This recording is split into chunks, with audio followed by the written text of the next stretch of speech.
प्रियो, जैसा कि आप जानते हैं कि क्रिसमस प्रभु यीशु के जन्म उत्सव के रूप में मनाया जाता है और बिना सेंटा के तो क्रिसमस अधूरा है। बच्चों के लिए तो क्रिसमस का मतलब ही सेंटा है। तो आज मैं आपको बताना चाहती हूँ कि सेंटा कौन है और क्रिसमस से उसका क्या संबंध है। प्रियो, सेंटा क्लॉस का असली नाम संत निकोलस था, जो कि एशिया माइनर के बिशप थे। उनका स्वभाव बहुत नेक और दरिया दिल था। संत निकोलस दूसरों के दुखों को देखकर उनकी मदद करते थे। उनकी कोशिश रहती थी कि वह ज्यादा से ज्यादा लोगों की मदद कर सके। उस समय संत निकोलस बहुत ज्यादा फेमस हो गए थे और लोग उनकी मदद के किस्से एक दूसरे को सुनाया भी करते थे। उनके कई किस्सों में से एक किस्सा इतना फैल गया था कि लोग हर तरफ बस उनकी ही बात करते थे, क्योंकि एक बार उन्होंने यह देखा कि एक पिता अपनी तीनों बेटियों के विवाह के लिए बहुत परेशान है, क्योंकि वह बहुत गरीब था और उस समय दहेज प्रथा होने के कारण वो अपनी लड़कियों को दहेज में कुछ भी देने में असमर्थ था। तब एक दिन संत निकोलस ने उस परिवार की मदद करने के लिए पैसों से भरी थैली उनके घर की चिमनी में डाल दी, जो चिमनी के पास सूखने के लिए रखे हुए मोजे में जा गिरी। जब परिवार के लोगों ने मोजे को देखा तो उसमें पैसे देखकर वे बहुत खुश हुए, लेकिन वो नहीं जानते थे कि यह पैसे कहाँ से आए। तब उस पिता ने उन पैसों से अपनी बड़ी बेटी की शादी की। जब दूसरी बेटी की शादी का समय आया तब भी संत निकोलस ने यही किया। उन्होंने पैसों की थैली को चिमनी से गिरा दिया, जिससे उस पिता ने अपनी दूसरी बेटी की शादी की, लेकिन वह जान नहीं पाया कि उसकी मदद करने वाला कौन है।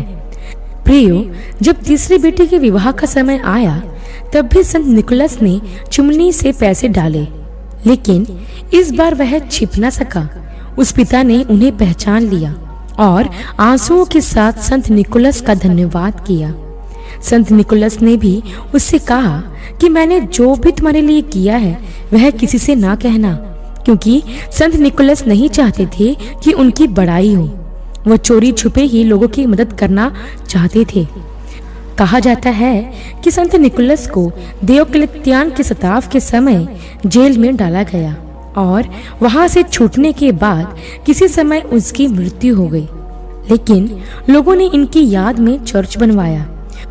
कुछ जगहों पर 6 दिसंबर को संत निकोलस दिवस बनाने की प्रथा शुरू भी हुई, जो आज भी मानी जाती है। संत निकोलस को लाल रंग का चोंगा बहुत पसंद था, जिसमें बड़े बड़े जेब होते थे और इन जेबों में बच्चों के लिए उपहार हुआ करते थे।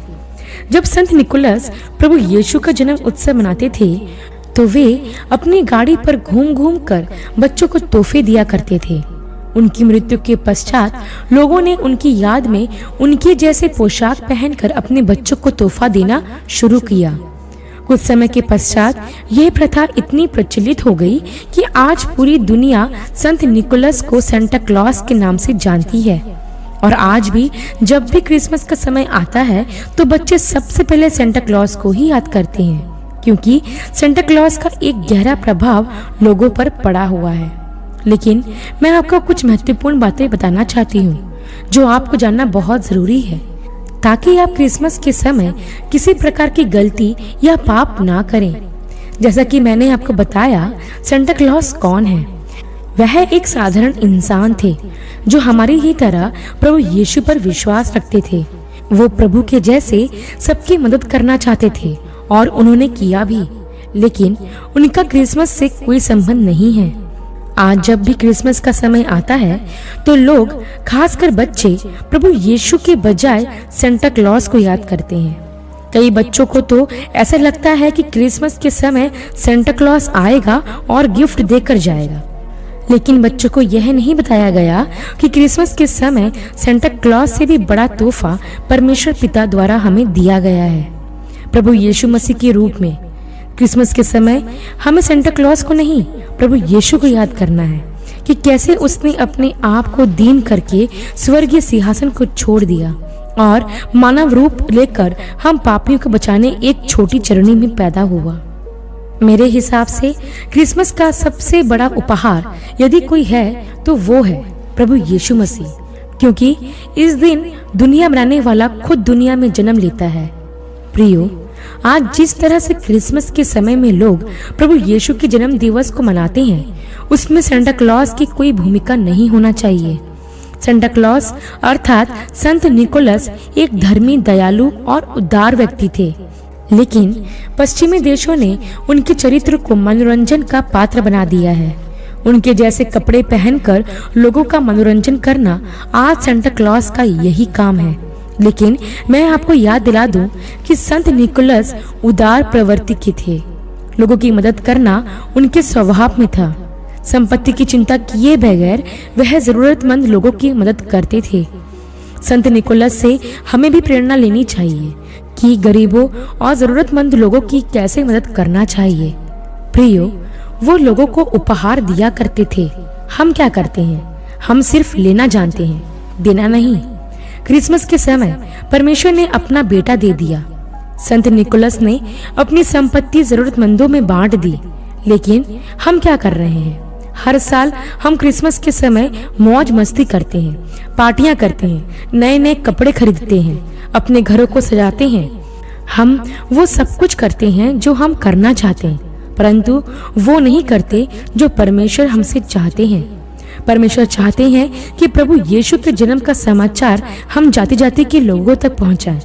वो चाहते हैं कि हम लोगों को बताएं कि आज से 2000 वर्ष पहले प्रभु यीशु ने मनुष्य का रूप लेकर इस दुनिया में जन्म लिया, ताकि लोगों को उनके पापों से उद्धार करा सके। परमेश्वर चाहते हैं कि वे लोग जो ठंड में कांपते हैं, उन्हें हम कपड़े पहनाएं। वे लोग जो एक वक्त का भोजन भी नहीं खा सकते, उन्हें हम खाना खिलाएं। वे लोग जिनका इस दुनिया में कोई सहारा नहीं है, प्रभु परमेश्वर चाहते हैं कि हम उनका सहारा बने। लेकिन इस दुनिया की अभिलाषाओं ने लोगों को ऐसा अंधा कर दिया है कि उन्हें क्रिसमस का असली मतलब ही समझ में नहीं आता। प्रियो, आज मैं आपको प्रोत्साहित करना चाहती हूँ कि इस बार जब आप क्रिसमस मनाते हैं तो अपने आसपास ऐसे जरूरतमंद लोगों तक पहुँचे जिन्हें आप क्रिसमस का तोहफा दे सकते हैं। वो जरूरतमंद लोग आपको अनाथ आश्रम, दिव्यांग आश्रम या फिर वृद्धा आश्रम, विधवा आश्रम या फिर ऐसे लोग आपको सड़कों पर, चौक पर भीख मांगते हुए भी दिख जाएंगे।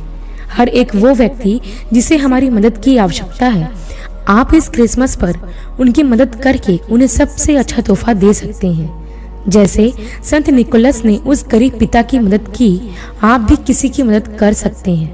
इसके साथ ही मैं आपको बताना चाहती हूँ कि जब भी संत निकोलस किसी की भी हेल्प करते थे तो वो उसकी पब्लिसिटी नहीं करते थे। वह गुप्त रूप से लोगों तक मदद पहुँचाते थे। लेकिन आज के समय यदि कोई किसी की 10 रुपए की भी मदद करता है तो सारे सोशल मीडिया प्लेटफॉर्म पर उसकी तस्वीरें डाल देता है। प्रियो, ऐसा करना गलत है। प्रभु यीशु ने भी हमें यह सिखाया है कि हमारा दान गुप्त रहे। हम जिस किसी की भी हेल्प करते हैं उसके लिए ढिंढोरा पीटने की कोई आवश्यकता नहीं है, परंतु यदि हम ऐसा करते हैं तो हम परमेश्वर की ओर से इसका कोई प्रतिफल नहीं पाएंगे। बाइबल हमें सिखाती है कि हमारा दान गुप्त रहे। प्रियो, यदि आप किसी की मदद करते हैं तो अपनी याद के लिए आप उसकी एक फोटो खींचकर रख सकते हैं, परंतु उस फोटो के जरिए लोगों में ढिंढोरा नहीं पिटना चाहिए। हमारी मदद गुप्त होना चाहिए ताकि हमारा परमेश्वर जो गुप्त में है हमें देखता है, तब वह इसका प्रतिफल हमें देगा।